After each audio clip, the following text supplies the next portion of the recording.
Hi, this is Ravi from the Nifty BN channel. In this video, we will discuss the technical outlook of the Nifty 50 index using Fibonacci retracement, support and resistance zones, and trend lines.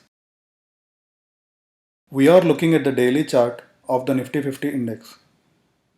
If we draw a Fibonacci level from the top at the 12430.4 level to the bottom at the 7511.10 level, the 61.8% retracement level comes around 10551.29. Fibonacci retracement is a key technical analysis tool used by experienced technical traders to determine support and resistance levels. The index has already crossed its 61.8% retracement mark, placed at the 10551.29 level.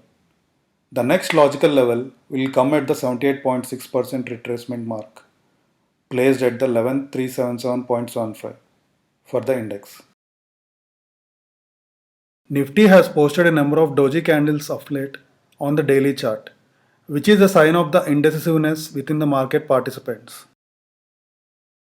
There are two long-term resistance zones, one at 10,550, 10,750 levels, and the other at 11,100, 11,200 levels. So I am expecting the index to rise in a gradual manner rather than in an abrupt manner in the coming days and weeks. Also, if we draw a rising support trend line by connecting all the swing lows and a rising resistance trend line by connecting all the swing highs, you can see that the Nifty index formed a rising wedge pattern on the daily chart. So when Nifty moves closer towards the tip of the rising wedge, you might want to create a long put synthetic straddle, that is, to buy a future and to buy two ATM puts, to take advantage of any possible breakout in either direction. You might also go for a traditional long straddle, that is, to buy an ATM put and an ATM call. You can also see a cup and handle pattern on the daily chart. It is a bullish continuation pattern and it usually indicates the potential to break out to the upside. On the lower side, supports are expected to come in at 10,200 to 10,300 levels and 9,800 to 10,000 levels. As the short-term outlook is slightly bullish, you might want to go for the bullish installment collar setup. That is, to buy a future and to buy a long-term put.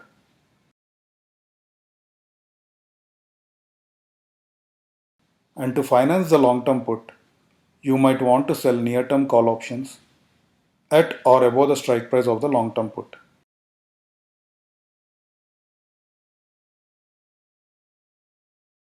In the same way, at 11,200 levels, you might want to go for the bearish installment collar setup. That is, to sell a future and buy a long-term call.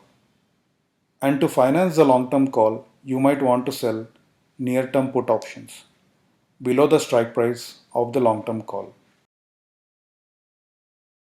To know more about the installment collar setup, click the link that appears on the top right corner of this video.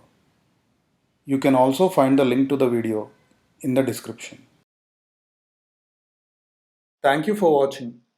Please post any questions you have in the comment section.